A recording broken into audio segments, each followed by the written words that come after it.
Welcome to TV 88 Telugu news. ముందుగా headlines చూద్దాం.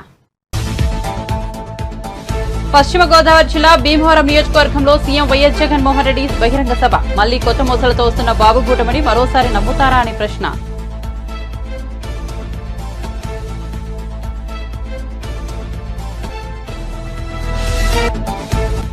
విదేశాలకు వెళ్లే వారి కోసం కొత్త విధానం తీసుకురాబోతున్నామన్న రేవంత్ రెడ్డి. ఓవర్సీస్ కార్మికుల కోసం ఇతర దేశాలు రాష్ట్రాలు అవలంబిస్తున్న విధానాలపై అధ్యయనం చేస్తున్నట్లు వెల్లడి.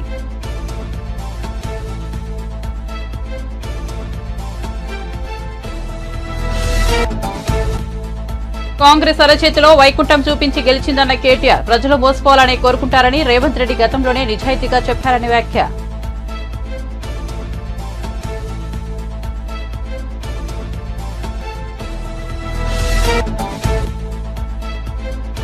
ఎలక్టోరల్ బాండ్ల స్కీముపై ప్రధాని నరేంద్ర మోదీ ఆసక్తికర వ్యాఖ్యలు. ఎన్నికల్లో నల్లధనాన్ని అరికట్టేందుకు తీసుకొచ్చామన్న ప్రధాని. వాస్తవిక పరిస్థితులు ప్రతిబింబించినప్పుడు ప్రతి ఒక్కరూ పశ్చాత్తాపడతారని వ్యాఖ్య. ఇక వార్త వివరాల్లోకి వెళ్తే సంక్షేమ రైతు రాజ్యాన్ని చంద్రబాబు కూటమి అంతం చేయాలని చూస్తోందని మండిపడ్డారు ముఖ్యమంత్రి వైఎస్ జగన్మోహన్ రెడ్డి. కూటమి కుట్రలను ప్రజలు అడ్డుకోవాలని పిలుపునిచ్చారు. సాధ్యకాని హామీలతో బాబు మళ్లీ వస్తున్నాడని, ఆయనకు ఓటేస్తే పథకాలన్నీ కూడా మునిగిపోతాయని అన్నారు. మీ బిడ్డ వైఎస్ జగన్ది పేదల పక్షమని, తనకు ఓటేస్తే జరుగుతున్న మంచి కొనసాగుతుందని పేర్కొన్నారు. సీఎం జగన్ చేపట్టిన మేమంతా బస్సు యాత్ర 16వ రోజు మంగళవారం ఉమ్మడి పశ్చిమ గోదావరి జిల్లాలో కొనసాగుతోంది. భీమవరంలో ఏర్పాటు చేసిన భారీ బహిరంగ సభలో సీఎం జగన్ మాట్లాడుతూ చంద్రబాబు నాయుడు, పవన్ కళ్యాణ్పై నిప్పులు చెరిగారు. మోసాలు పొత్తులను నమ్ముకుని బాబు రాజకీయాలు చేస్తున్నారని విమర్శించారు. ఒక్క జగన్ కు వ్యతిరేకంగా విపక్షాలన్నీ ఒక్కటయ్యాయన్నారు. వీరందరూ నాపై బాణాలు ఎక్కుపెట్టారు. వారి బాణాలు తగిలేవి జగన్ కా, సంక్షేమ పథకాలు కానీ సభకు హాజరైన ఆవేశ జనవాహినిని ఉద్దేశించి వ్యాఖ్యానించారు. ఇదే పెద్ద మనిషి చంద్రబాబు నాయుడు గారు ఇచ్చిన ముఖ్యమైన హామీలనంటూ మీ ప్రతి ఇంటికి పంపించిన ఈ పాంఫ్లెట్ లో ఆయన సంతకంతో ఏం పెట్టారో ఏం చెప్పారో చెప్పాలా? చెప్పమంటారా?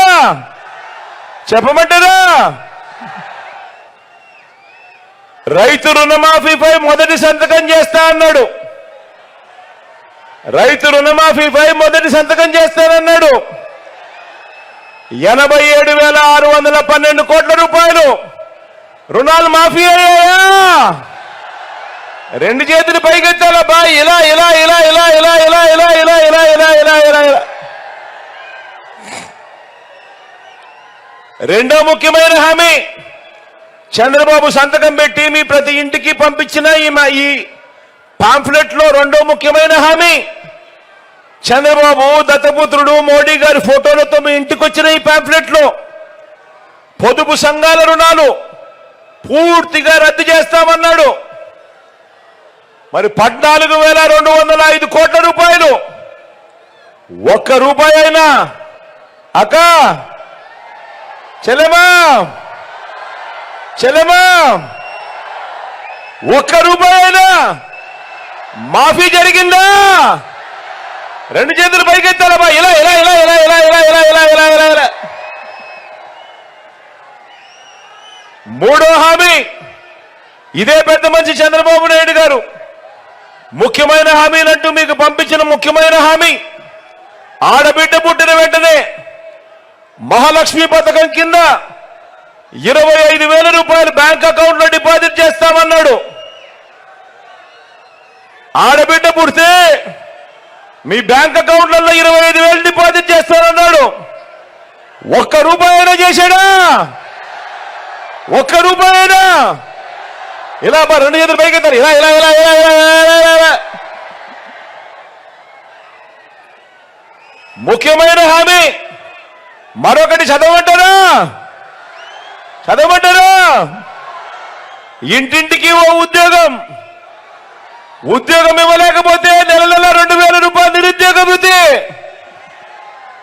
5 ఏళ్ళు అంటే 60 నెలలు ఇంటూ నెలకు 2,000 రూపాయలు అంటే ఒక్కొక్క ఇంటికి 1,20,000 రూపాయలు ఇచ్చాడా? రెండు చేతులు పైకెత్తారబ్బా. ఇలా ఇలా ఇలా ఇలా ఇలా ఇలా ఇలా ఇలా ఇలా. ఇంకా ముందుకు పోదామా? అర్హులైన వారందరికీ 3 సెంట్ల స్థలం కట్టుకునేందుకు పక్కా ఇల్లు, కట్టుకునేందుకు పక్కా ఇల్లు. కనీసం మీలో ఏ ఒక్కరికైనా ఒక్క సెంటు స్థలమైనా ఇచ్చాడా? ఒక్క సెంట్ అయినా? ఇలా రెండు చేతులు పైకెత్తారు, ఇలా ఇలా ఇలా ఇలా ఇలా ఇలా ఇలా ఇలా 10,000 కోట్లతో బీసీ సప్లాన్ అన్నాడు. ఉపాధి కోసం గల్ఫ్ దేశాలతో పాటు విదేశాలకు వెళ్తున్న తెలంగాణ కార్మికులకు ముఖ్యమంత్రి రేవంత్ రెడ్డి గుడ్ న్యూస్ చెప్పారు. ఇతర దేశాలకు ఉపాధి నిమిత్తం వెళ్తున్న వారి కోసం రాష్ట్ర ప్రభుత్వం కొత్త విధానం తీసుకురాబోతోందని వెల్లడించారు. హైదరాబాద్ లోని తాజ్ డెక్కన్ లో గల్ఫ్ కార్మిక సంఘాల నేతలతో సమావేశమయ్యారు. ఈ సందర్భంగా ఆయన మాట్లాడుతూ Telangana gulf and overseas welfare బోర్డును ఏర్పాటు చేసి ఇందులో ఓ ఐఏఎస్ అధికారితో పాటు సిబ్బందిని నియమిస్తామన్నారు. సెప్టెంబర్ 17వ తేదీలోగా ఈ వ్యవస్థ పగడ్బందీగా ఏర్పాటయ్యే బాధ్యతను తాను తీసుకుంటానన్నారు. తెలంగాణలో 15 లక్షల కుటుంబాలు గల్ఫ్ ఉపాధిపై ఆధారపడి ఉన్నట్లు తెలిపారు. గల్ఫ్ కార్మికుల సమస్యల మీద రాజకీయ పార్టీలు స్పందిస్తాయని మీకు ఒక రకమైన అపోహ, కొన్నిసార్లు అది వాస్తవం కూడా. ఎందుకంటే ఉత్తర తెలంగాణలో ముఖ్యంగా జగిత్యాల, కోరుట్ల, ఆర్మూర్ ఈ ప్రాంతాలలో అత్యధికంగా కొన్ని బ్యాంకులే ఆ ప్రాంతంలో అక్కడి కార్మికులు పంపించే వాటిని స్థానికంగా లావాదేవీలు జరపడానికి కొన్ని కొత్తగా బ్యాంకులే అక్కడ ఏర్పడేటంత తోటో చనిపోవడము, ఉద్యోగాలు కోల్పోవడము, ఇట్లా రకరకాల సమస్యలు. దాదాపుగా 15 లక్షల కుటుంబాలు, ఈరోజు 15 లక్షల కార్మికులు అంటే 15 లక్షల కుటుంబాలని మనం అంచనా వేసుకోవచ్చు. ప్రత్యక్షంగా పరోక్షంగా కొన్ని లక్షల మంది ఈ అంశం మీద ఆధారపడి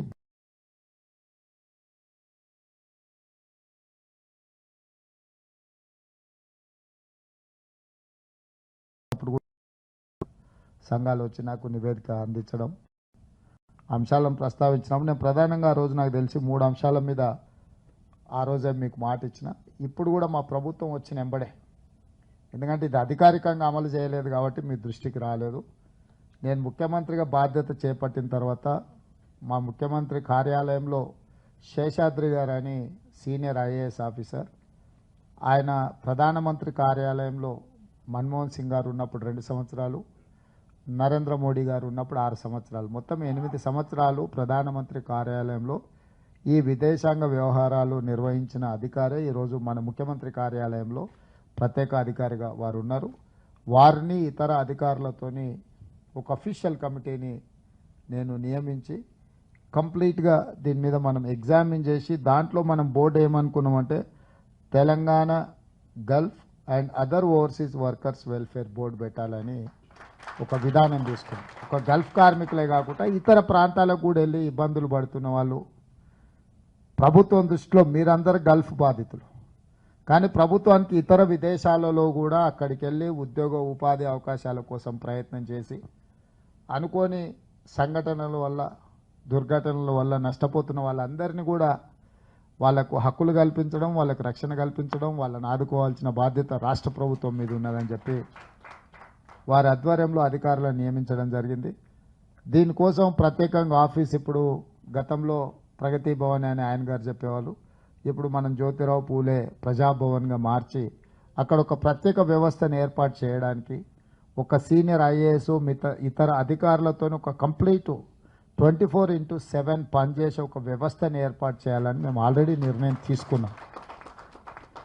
దీనికి సంబంధించి కేరళ రాష్ట్ర ప్రభుత్వంలో, అదేవిధంగా ఫిలిప్పైన్, ఇంతకుముందు మిత్రుడు ఎవరో చెప్పిన ఫిలిప్పైన్ను కూడా మేము స్పష్టంగా స్టడీ చేసినాం. ఫిలిప్పైన్ నుంచి ఎవరైనా ఈ గల్ఫ్ దేశాలకు వెళ్ళిందంటే ఉద్యోగం ఇచ్చే సంస్థ యొక్క వివరాలు ఆ ప్రభుత్వం తీసుకోవడమే కాకుండా వాళ్ళకి ఇచ్చే ఉద్యోగాలు కూడా కనీస వేతనాలు ఇస్తున్నారా లేదా, రేపు ఒకవేళ ఆ సంస్థ ఏదైనా కారణం చేత వీళ్ళని తొలగించినా, ఏదైనా కారణం చేత జీతాలు ఇవ్వకపోయినా, వాళ్ళ అర్హతకు తగ్గ వేతనాలు ఇవ్వకపోయినా వాటి మీద చర్యలు తీసుకోవడానికి ఫిలిప్పైన్ కంట్రీలో ఒక కంప్లీట్ వ్యవస్థ ఉన్నది. అంటే ఈ కార్మికుల తరఫున ముఖ్యంగా వాళ్ళు ప్రజలు మోసపోవాలనే కోరుకుంటారని ముఖ్యమంత్రి రేవంత్ రెడ్డి గతంలో నిజాయితీగా చెప్పి మరీ మోసం చేశారని, తప్పు ఆయనది కాదని మరదేనని బీఆర్ఎస్ వర్కింగ్ ప్రెసిడెంట్ కేటీఆర్ వ్యాఖ్యానించారు.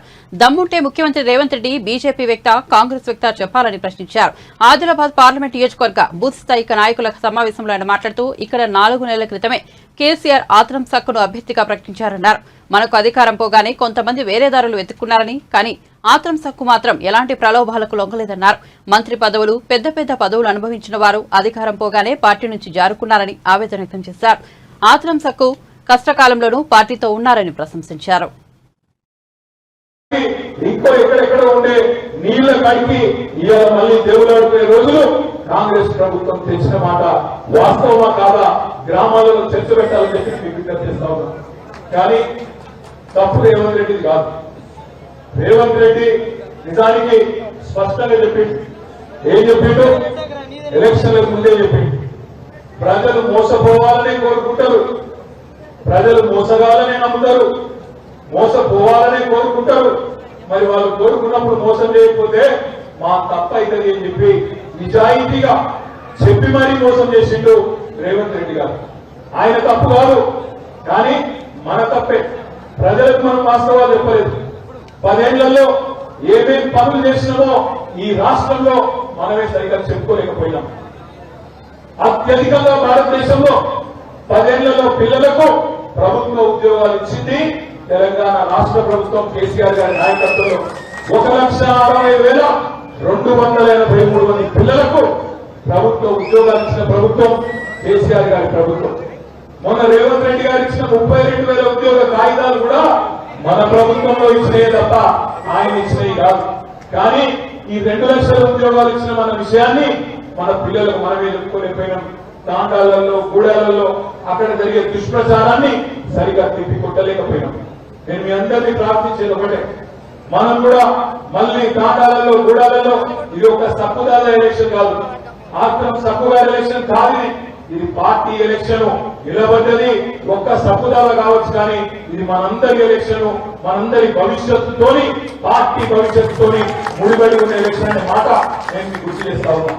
2111 బూతులలో ఉంటే మా అన్నలు, తమ్ముళ్ళు, అక్కలు, చెల్లెలు మీ అందరినీ నేను ప్రార్థిస్తా ఉన్నా. పార్లమెంట్ ఎలక్షన్ అయిపోగానే ఆగస్టులో మీ పంచాయతీ ఎలక్షన్లు వస్తాయి, ఎంపీటీసీ ఎలక్షన్లు వస్తాయి, జెడ్పీటీసీ ఎలక్షన్లు వస్తాయి, తర్వాత సొసైటీ ఎలక్షన్లు కూడా వస్తాయి. పార్లమెంట్ లో మనం కనుక గట్టిగా పట్టుబడితే ఇలా బ్రహ్మాండంగా ఆదిలాబాద్ పార్లమెంట్ లో గెలుపు అవకాశాలు మనకే ఉన్నాయి. ఇక్కడ ట్రయాంగిల్ పోటీ ఉంటది, త్రిముఖ పోటీ ఉంటది, పక్కాగా గెలిచే అవకాశాలు మనకు ఉన్నాయి. ఎందుకంటే ప్రజలు కోపం మీద ఉన్నారు, కాంగ్రెస్ ప్రభుత్వం మీద, బీజేపీ ప్రభుత్వం మీద తప్పకుండా మంట మీద ఉన్నారు. అందుకే మనం ప్రజలకు మొన్న జరిగిన మోసపు హామీలు, మొన్న ఇచ్చిన దొంగ హామీలు, వాళ్ళు మాట నిలబెట్టుకొని వైనాన్ని మనం విడమర్చి చెప్తే చాలు. గ్రామాల్లో పోదాం, పిల్లల్ని అడుగుదాం. రేవంత్ రెడ్డి అంటున్నాడు 32,000 ఉద్యోగాలు ఇచ్చినాను మాట్లాడుతున్నాడు రేవంత్ రెడ్డి, కాంగ్రెస్ వాళ్ళు. నేను ఒక్కడే మాట్లాడుతున్నా, దయచేసి గ్రామాలలో కూడా మీరు కూడా చర్చ పెట్టాలని చెప్పి నేను కోరుతా ఉన్నాను. ఇప్పుడు పిల్లలు ఉంటారంటే సుప్రీంకోర్టు తీర్పుతో రద్దు అయిన ఎలక్టోరల్ బాండ్ల పథకాన్ని ప్రధానమంత్రి నరేంద్ర మోదీ సమర్థించారు. ఎన్నికల్లో నల్లధనాన్ని అరికట్టడానికి ఉద్దేశించిన స్కీమ్ ఇదేనని అన్నారు. వాస్తవికమైన పరిస్థితులు ప్రతిబింబించినప్పుడు ప్రతి ఒక్కరూ పశ్చాత్తాపపడతారని ప్రధాని మోదీ వ్యాఖ్యానించారు. ఎలక్టోరల్ బాండ్లపై ప్రతిపక్ష పార్టీలు అబద్దాలను ప్రచారం చేస్తున్నాయని ప్రధాని మోదీ ఆరోపించారు. ఒక నిర్ణయానికి సంబంధించి లోటుపాట్లు ఉండబోవని తాను ఎప్పుడూ చెప్పలేదని మోదీ అన్నారు. ఎన్నికల్లో నల్లధనం చాలా ప్రమాదమని చాలా కాలంగా చర్చ జరుగుతోందని, ముగింపు పలకాలంటూ చాలా కాలంగా డిమాండ్లు వినిపిస్తున్నాయని మోదీ ప్రస్తావించారు. हम लिखेंगे तो जो सरकार है वो देखेगी कि ये विपक्ष को इतना पैसा दिया, तो हमें तो वो परेशान करेंगे. तो बोले हम तो पैसे देने के लिए तैयार है, लेकिन चेक से नहीं देंगे. तो मुझे याद है हमारे 90 के दशक में जो चुनाव में हमको बड़ी दिक्कत आई थी, पैसे नहीं थे हमारे पास, और हम नियम लगा के बैठे थे कि हम चेक से लेंगे. देने वाले देने को तैयार थे, चेक से देने की इनकी हिम्मत नहीं थी. तो ये सारी चीजों का मुझे पता था. तो मैंने कहा तो हमने कहा भाई ऐसा है, अब देखिए इलेक्टोरल बॉन्ड न होते तो किस व्यवस्था में ताकत है वो ढूंढ के निकालते हैं कि पैसा कहां से आया और कहां गया. ये तो इलेक्टोरल बॉन्ड की सक्सेस स्टोरी है. कि इलेक्टोरल बॉन्ड थे तो आपको ट्रेल मिल रहा है मनी का कि किस कंपनी ने दिया, कैसे दिया, कहां दिया। अब उसमें अच्छा हुआ बुरा हुआ वो विवाद का विषय हो सकता है, इसकी चर्चा हो। मुझे जो चिंता है वो, मैं ये कभी नहीं कहता हूं निर्णय में कोई कमी नहीं होती है, निर्णय तो चर्चा कर सीखते हैं, सुधारते हैं, इसमें भी सुधार के लिए बहुत संभावना है। लेकिन आज हम पूरी तरह काले धन की तरफ देश को धकेल दिया है और इसलिए मैं कहता हूं सब लोग पछताएंगे, जब बाद में ईमानदारी से सोचेंगे सब लोग पछताएंगे। अब देखिए इलेक्टोरल बॉन्ड का भी विशेषता देखिए कैसा झूठ चल रहा है। कुल देश में 3000 कंपनियों ने इलेक्टोरल बॉन्ड दिए हैं, उसमें 3000 में 26 कंपनियां ऐसी हैं जिन पर कार्रवाई हुई है। ये कहते हैं ना ईडी वीडी टिकना फला, 3000 डोनर है उसमें सिर्फ 26, और उनमें से 16 कंपनियां ऐसी थी छापा जब लगा उस समय बॉन्ड खरीदा। कोई जोड़ सकता है इसको, अगर बॉन्ड खरीदा, लोग ये जोड़ रहे हैं, उसकी विशेषता यह है कि ये जो 16 कंपनियों ने बॉन्ड खरीदा उसमें से 37 पैसा अमाउंट बीजेपी को डोनेशन में मिली, 37, 63% बीजेपी के विरोधी पार्टियों को मिली। अगर पूरे जोड़े जाएं तो हाँ, मैं ये 16 कंपनी जिसका ईडी सीबीआई कोई न कोई उस समय एक्शन भी हुआ और बॉन्ड भी निकला, 37% अमाउंट बीजेपी ने, 63 ऑपोजिशन को। क्या ईडी रेड करे और ऑपोजिशन को डोनेशन देने का कार्यक्रम वर्क करे? क्या बीजेपी ऐसा करेगी? इसका मतलब कि 63% पैसा विपक्ष के पास जाए और आप आरोप हम पर लगाए, लेकिन उनको गोलमोल बोलना है और भाग जाना है। हम ट्रांसपेरेंसी की बात करते हैं तो विपक्ष कहता है कि ईडी, सीबीआई, आईटी सारे के सारे इदारे जो है। ఆంధ్రప్రదేశ్ ముఖ్యమంత్రి జగన్ పై రాయితో దాడి చేసిన నిందితులను పోలీసులు గుర్తించినట్టు తెలుస్తోంది. ఈ దాడికి పాల్పడే యువకుడితో పాటు మొత్తం 5గురిని అదుపులోకి తీసుకుని విచారిస్తున్నట్టు సమాచారం. అయితే దీనిపై విజయవాడ పోలీసులు ఎలాంటి అధికార ప్రకటన చేయలేదు. కేసు దర్యాప్తునకు సంబంధించి వివరాలు బయటకు పొక్కకుండా జాగ్రత్తలు తీసుకుంటున్నారు. మంగళవారం సాయంత్రం ప్రెస్ మీట్ పెట్టి వివరాలు వెల్లడించే అవకాశం ఉందని తెలుస్తోంది. సెల్ ఫోన్ డేటాతో పాటు క్లూస్ టీం పరిశీలనలో కీలక సమాచారం లభించినట్టు తెలుస్తోంది. ముఖ్యమంత్రిపై దాడి చేసింది వడ్డెర కాలనీకి చెందిన సతీష్ కుమార్ అలియాస్ సత్తిగా పోలీసులు గుర్తించినట్టు సమాచారం. ఫుట్పాత్ పై వేసే టైల్స్ లో విసిరిన ముక్కను జేబులో పెట్టుకుని వచ్చిన సత్తి సడన్ గా సీఎం పైకి రాయిని విసిరినట్టు తెలుస్తోంది. మంగళవారం ఉదయం సత్తితో పాటు అతడి పక్కనే ఉన్న ఆకాష్, దుర్గారావు, చిన్న, సంతోషాన్ని కూడా అదుపులోకి తీసుకున్నట్టు తెలుస్తోంది. కాగా సీఎంపై దాడికి కారణం ఏంటనే వివరాలు కానీ దాడి వెనుక రాజకీయ పార్టీల హస్తం ఉందా అనే విషయం కానీ బయటకు రాలేదు.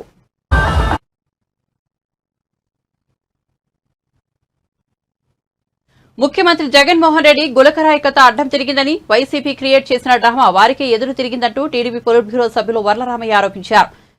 మంగళవారం మీడియాతో మాట్లాడుతూ జగన్ ఆడే డ్రామా పూర్తవకముందే ఎదురు తిరిగి నటులు అవాసుల పాలయ్యారన్నారు. ఒకే రాయి ఇద్దరికి తగిలినా కింద పడకుండా ఎటో పోవడం ఆశ్చర్యకరమని సెటైర్ విసిరారు. గులకరాయి కథ ఎవరు రచించారో కానీ కథలో పట్టులేదని, అందుకే రక్తి కట్టలేదంటూ వ్యాఖ్యలు చేశారు. గతంలో చిన్న కోడి కత్తితో గుచ్చితే 5 సంవత్సరాలు ఒక అమాయకుడిని జైల్లో పెట్టించిన ఘనత జగన్దని విమర్శలు గుప్పించారు. విజయవాడ సిపి రాణా ఒక అర్భకుడిని, అమాయకుడిని బలి చేయబోతున్నారన్నారు. జగన్ అధికార దాహానికి మరో అమాయకుడు జైలు పాలు కాబోతున్నారని మండిపడ్డారు. ఒక అర్భకుడికి బలి చేసే చెడ్డ పేరు తెచ్చుకోవద్దని సిపి రాణాకు తెలియజేస్తున్నారని హితవు పలికారు. ఈ రోజున గౌరవ ముఖ్యమంత్రి గారి డ్రామా, గులకరాయి డ్రామా అడ్డం తిరిగింది. ఎంతగా అడ్డం తిరిగింది? రాష్ట్ర వ్యాప్తంగా ప్రజలందరికీ కూడా జగన్మోహన్ రెడ్డి గారు ఒక డ్రామా యాక్టర్. గతంలో ఎన్నికల సమయంలో కోడికత్తి డ్రామా ఆడి ఒక అమాయక దళిత వర్గానికి చెందిన వాడిని 5 సంవత్సరాలు జైల్లో పెట్టించాడు. చిన్న కోడికత్తితో భుజం మీద గుచ్చితే అంటున్నాను నేను, పొడిస్తే కాదు, భుజం మీద గుచ్చితే ఒక అర్భకుడైన దళితుడు 5 సంవత్సరాలు జైల్లో పెట్టించిన ఘనత మన ఈనాటి ముఖ్యమంత్రి జగన్మోహన్ రెడ్డి గారిది. మరలా ప్లాన్ చేశాడు, ఆయన డ్రామా రచించాడు. కానీ ఆదిలోనే హంసపాదులాగా ఆ డ్రామా పూర్తవకముందే ఎదురు తిరిగింది, అభాసుపాలైంది రాష్ట్రంలో. రాష్ట్ర ప్రజలందరూ కూడా ఓహో ఇది వైసీపీ ఆడిన డ్రామా, అంత దూరం నుంచి గులకరాయి రావటం ఏంటి, ఈయనకు తగలటం ఏంటి, తగిలిన తర్వాత ఉండు ఇంకొకటి కూడా ఉన్నాడని ఎమ్మెల్యేకి తగలటం ఏంటి, ఆ తగిలిన తర్వాత ఆ రాయి కింద పడకుండా ఎగిరి ఎటో పోవటం ఏంటి. రాయి తగిలితే జగన్మోహన్ రెడ్డి గారికి తగిలినప్పుడే మామూలుగా రాయి తగిలి ఆయన మీద పడి కిందకి పడాలి, కాలి మీద రాయి ఎగిరి మళ్ళా వెల్లంపల్లిని తగలకూడదు. డ్రామాలో అక్కడ పొరపాటు ఉంది మీ నాటకంలో. మీ రచయిత ఆ రచించింది అతను పరుచూరి సజ్జల రామకృష్ణారెడ్డి రచించాడా, లేకపోతే ఇంటెలిజెన్స్ చీఫ్ రామాంజనేయులు గారి కథ అంశమాది ఎవరు రచించారో కానీ పట్టు లేదు, కథలో పట్టు లేదు. ఫెయిల్ అయింది మీ కథ. ఒకరాయి ముఖ్యమంత్రితో ఆపితే ఎవరన్నా ఒక 10 మంది నమ్మేవాళ్ళేమో, ముఖ్యమంత్రికి తగిలి ఆగాగు అతన్ని కూడా కొడతానని ఆ రాయి ఎగిరి అతన్ని కూడా కొట్టి అక్కడి నుంచి ఎగిరి, ఇదే ముఖ్యమంత్రి డ్రామా. బలి ఆడాడ్రా కానీ ఫెయిల్ అయ్యాడ్రా, ఇది డ్రామా. నేను ఈ రోజున రానా the respected commissioner of police Vijayawada city ఒక అర్భకుణ్ణి బలి చేయబోతున్నాడు. ఆయన ఒక అర్భకుణ్ణి, ఒక అమాయకుణ్ణి మరలా కోడికత్తి డ్రామాలో ఎలాగా ఆ శ్రీనివాస్ అనేవాడిని 5 సంవత్సరాలు జైల్లో పెట్టారో, ఈ రోజున రానా గారు విజయవాడ పోలీస్ కమిషనర్ ఇప్పుడేదో ప్రెస్ పెడతా అంటారు 4ంటికి, అందుకే నేను ముందుకు వచ్చాను. రానా గారు తొందరపడకండి, మీ పేరు కూడా మీ సర్వీసులో ఉన్నంతకాలం వినపడుద్ది. గులకరాయి నాటకంలో ఈయన తప్పటడుగు వేశాడు పోలీస్ ఆఫీసర్ అని మీ పేరు ఉంటుంది. మీ చరిత్రకు మీ సర్వీస్కు ఒక నల్ల మచ్చ తెచ్చుకోకండి. రాష్ట్ర ప్రజలారా, పత్రికేయ సోదరులారా, ఒక అర్భకుడు బలిగా పోతున్నాడు. ఈ జగన్మోహన్ రెడ్డి గారి అధికార దాహానికి, తన ముఖ్యమంత్రిత్వాన్ని నిలబెట్టుకోవటానికి అతను వేసిన నాటకంలో ఒక అర్భకుడు ఎవడో తెలియదు, వాడికి సంబంధమే ఉండదు, పాపం బలి కాబోతున్నాడు. తెలంగాణలో కారు పూర్తిగా ధ్వంసమైతే ముఖ్యమంత్రి రేవంత్ రెడ్డి దానికి జాకీ పెట్టి లేపడానికి ప్రయత్నాలు చేస్తున్నారని బీజేపీ రాజ్యసభ సభ్యుడు డాక్టర్ కె లక్ష్మణ్ ఎద్దేవా చేశారు. మంగళవారం ఆయన మీడియాతో మాట్లాడుతూ కాంగ్రెస్ ప్రభుత్వంపై ప్రజలు తీవ్ర ఆగ్రహంతో ఉన్నారన్నారు. రైతులకు పంటపై బోనస్ ఇవ్వడం లేదని, అడిగితే వచ్చే సీజన్ అంటున్నారని విమర్శించారు. ఇలా చెప్పడానికి ఇదేమైనా వాయిదాల ప్రభుత్వమా అని నిలదీశారు. కాంగ్రెస్ హయాంలో 60 మంది రైతులు ఆత్మహత్య చేసుకుంటే మంత్రి ఉత్తమ్ కుమార్ రెడ్డి మాత్రం ఆత్మహత్యలే లేవని చెబుతున్నారని ధ్వజమెత్తారు. పార్లమెంట్లు ఎన్నికల ఫలితాలు మాకు రెఫరెండం అని 14 సీట్లని మిషన్ 15 అని చెప్పి ఏదైతే ఈరోజు భ్రమింపజేస్తూ ఉన్నారో, ఇవాళ కాంగ్రెస్ పట్ల రైతులు ఇవాళ ఆగ్రహంతో ఇవాళ బోనస్ ఇవ్వలేదు, ఇవాళ వచ్చే సీజన్కు మళ్ళీ బోనస్ ప్రకటిస్తూ ఉంటారు. అంటే మీది వాయిదాల ప్రభుత్వమా? అంటే ఇవాళ రైతులు ఆత్మహత్యలు చేసుకోలేదని చెప్పి మీ మంత్రి ఉత్తమ్ కుమార్ రెడ్డి గారు ఏదైతే చిలుక పలుకులు పలుకుతున్నారో, మరి రైతు స్వరాజ్ వేదిక చాలా స్పష్టంగా మరి 60 మంది పైగా చనిపోయారని, చివరికి మీ కిసాన్ సెల్ కాంగ్రెస్ అధ్యక్షుడు కోదండరెడ్డి గారు కూడా 60 మంది రైతులు ఆత్మహత్యలు చేసుకున్నారని. అందుకని నేను వస్తున్నాను, ఇవాళ రైతులు ఈ లోక్సభ ఎన్నికల్లో కాంగ్రెస్ పార్టీకి ఎందుకు ఓటు వేయాలి? మీరు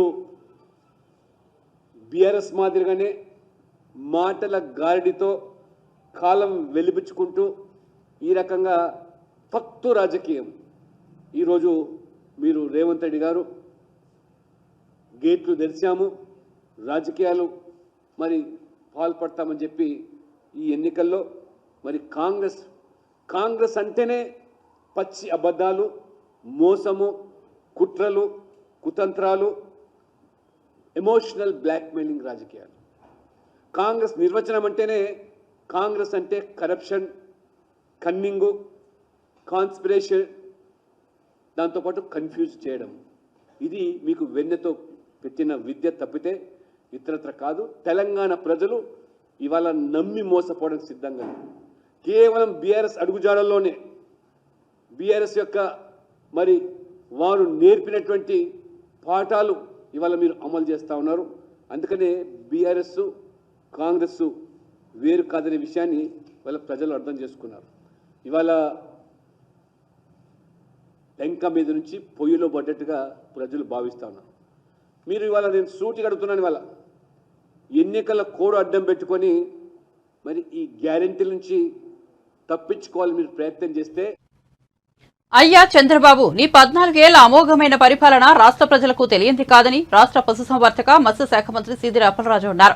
ఆయన మంగళవారం మీడియాతో మాట్లాడారు. చంద్రబాబు ముఖ్యమంత్రిగా ఉన్నప్పుడు నీతో పాటు నీ ముఠాలో ఉన్న ఈనాడు రామోజీరావు, ఆంధ్రజ్యోతి రాధాకృష్ణ, టీవీ5 నాయుడు ఇలా అందరూ ఈ రాష్ట్రాన్ని ఏ విధంగా దోచుకున్నారో, రాష్ట్ర భవిష్యత్తును ఎంత నాశనం చేశారో ప్రజలంతా చూశారు. పెత్తందారుల ముఠాకు చంద్రబాబు నాయకుడనేది ప్రజలందరికీ తెలిసిపోయింది అని అప్పలరాజు పేర్కొన్నారు. మాట్లాడితే Chandrababu Kia Kia Kia Kia అనుకొని చెప్తా ఉంటాడండి. ఏంటి కియా నాకు అర్థం కాదు. కియా కంపెనీ 2000 కోట్ల రూపాయలతో అక్కడ పెట్టుబడులు పెట్టింది. మన హయాంలో ఎన్ని వేల కోట్లతో ఎలాంటి ప్రాజెక్టులు ఈ రాష్ట్ర వ్యాప్తంగా తీసుకురాగలిగాము ఒకసారి మీకు మామూలుగా చెప్తాను నేను. జస్ట్ ఎగ్జాంపుల్, మీకు ఒక్క గ్రీన్ ఎనర్జీలోనే 23,000 కోట్ల పైన పెట్టుబడులు తీసుకొచ్చినాం మనం గ్రీన్ ఎనర్జీ డిపార్ట్మెంట్. అంతెందుకండి, శ్రీ సిమెంట్ 2,500 కోట్లతో పెట్టుబడులు పెట్టింది మన స్టేట్లో. 4 పోర్టులు కట్టిస్తా ఉన్నాం మనం. సుమారుగా ఒక పోర్ట్లే 10,000 కోట్లతో మనం పెట్టుబడులు పెట్టిస్తా ఉన్నాం మనం. భోగాపురం ఇంటర్నేషనల్ ఎయిర్పోర్ట్ 3,500 కోట్లతో మనం కట్టిస్తా ఉన్నాం దాన్ని మనం. సెంచరీ ప్లైబోర్డ్స్ సుమారుగా 1000 కోట్లది. Ramco cements, pepper motion electrical bus manufacturing industry, Havells, Daikin, blue star, Voltas, Kopparthi electronic park, bulk drug park, most important ఇది నక్కపల్లి దగ్గర 2,000 కోట్లతో బల్క్ డ్రగ్ పార్క్ నక్కపల్లి దగ్గర. ఇనీషియల్ గా కాకినాడ జిల్లాలో అనుకున్నాం, ఇప్పుడు అది బల్క్ డ్రగ్ పార్క్ నక్కపల్లి దగ్గరకు మార్చినాం మనం. అదాని డేటా సెంటర్ వాళ్ళు గ్రౌండ్ చేసుకోగలిగారా? లేదు కదా, మనమే కదా గ్రౌండ్ చేస్తా ఉన్నాం. Yokohama tyres, ITC, Shirdi Sai solar పెట్టుబడులు, రిలయన్స్ వాళ్ళు, జిందాల్ వాళ్ళు, ఇలా చెప్పుకుంటూ పోతే జగన్మోహన్ రెడ్డి గారి హయాంలో పారిశ్రామికీకరణకు సంబంధించినటువంటి అనేకమైనటువంటి ఇండస్ట్రీస్. ఒక్కటి చెప్పమనండి చంద్రబాబుకి. చంద్రబాబు, ఆయన కొడుకు, వాళ్ళ ఆవిడ అందరు కలిపి వెళ్ళి కియా మోటార్స్ ముందు సెల్ఫీలు దిగుతారు. రా, మేము కట్టిస్తా ఉన్నటువంటి మూలపేట పోర్టు ముందు సెల్ఫీ దిగేళ్ళి చంద్రబాబు ఎలాగొస్తున్నావు కదా ఈరోజు. మేము కట్టిస్తున్నటువంటి భోగాపురం ఎయిర్పోర్ట్ ముందు వెళ్ళి సెల్ఫీ దిగేళ్ళు. ఖచ్చితంగా చంద్రబాబు విశాఖపట్నం రాజధానికి అనుకూలమా వ్యతిరేకం అనేది తేల్చి చెప్పాల్సినటువంటి సందర్భం. ఉత్తరాంధ్ర ప్రజలందరూ కూడా రాజకీయాలకు అతీతంగా తేల్చుకోవాల్సినటువంటి సందర్భం ఇది. బులెటిన్ ముగించే ముందు హెడ్లైన్స్ మరోసారి చూద్దాం.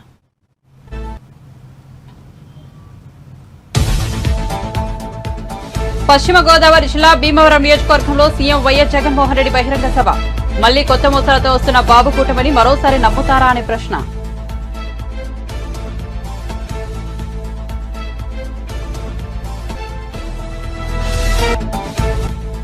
విదేశాలకు వెళ్లే వారి కోసం కొత్త విధానం తీసుకురాబోతున్నామన్న రేవంత్ రెడ్డి. ఓవర్సీస్ కార్మికుల కోసం ఇతర దేశాలు, రాష్ట్రాలు అవలంబిస్తున్న విధానాలపై అధ్యయనం చేస్తున్నట్లు వెల్లడి.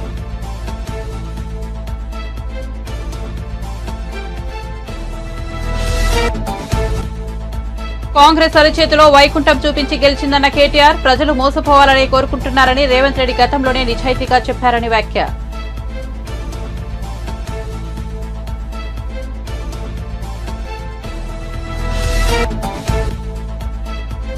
ఎలక్టోరల్ బాండ్ల స్కీంపై ప్రధాని నరేంద్ర మోదీ ఆసక్తికర వ్యాఖ్యలు. ఎన్నికల్లో నల్లధనాన్ని అరికట్టేందుకు తీసుకొచ్చామన్న ప్రధాని. వాస్తవిక పరిస్థితులు ప్రతిబింబించినప్పుడు ప్రతి ఒక్కరూ పశ్చాత్తపడతారని వ్యాఖ్య.